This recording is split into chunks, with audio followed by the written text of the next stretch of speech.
Hi friends, welcome to our spoken English class. நம்ம கிளாஸ்ல இன்னைக்கு பார்க்க போகிற topic does.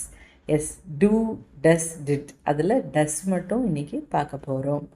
டஸ்ன்றது only in simple present tense மட்டும்தான் யூஸ் பண்ணுவோம்.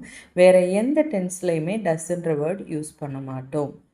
தேர்ட் பர்சன் சிங்குலரோட தான் டஸ் யூஸ் பண்ணணும். அதாவது ஹீ, ஷீ, இட், அதுக்கப்புறம் சிங்குலர் நவுன்ஸோட மட்டும்தான் டஸ் யூஸ் பண்ணுவோம்.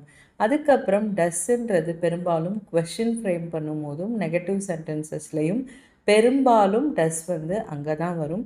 ஆன்சர் சொல்லும் போது பெரும்பாலும் நம்ம டஸ்ன்ற வேர்டை யூஸ் பண்ண மாட்டோம். அதுக்கு பதிலாக வேர்ப் பக்கத்தில் எஸ் சேர்த்துக்குவோம்.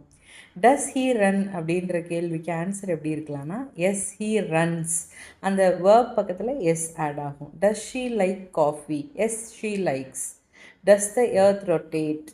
S the earth rotates. அந்த மாதிரி வேர்ப் பக்கத்தில் எஸ் ஆட் ஆகும் ஆன்சரில்.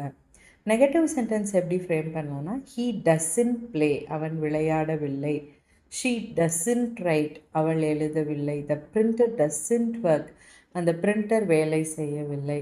இந்த வீடியோ உங்களுக்கு பிடிச்சிருந்ததுன்னா நம்ம வீடியோவை லைக் பண்ணுங்கள், ஷேர் பண்ணுங்கள், நம்ம சேனலையும் சப்ஸ்கிரைப் பண்ணுங்கள். நம்ம கிளாஸில் நீங்கள் ஜாயின் பண்ண விரும்புனீங்கன்னா இந்த நம்பருக்கு வாட்ஸ்அப் பண்ணுங்கள். டீட்டெயில்ஸ் நான் உங்களுக்கு சென்ட் பண்ணுறேன். தேங்க்ஸ் ஃபார் வாட்சிங் த வீடியோ. பாய். வேறு ஏதாவது டாபிக் டிஸ்கஸ் பண்ணணுன்னா கமெண்ட் பண்ணுங்கள்.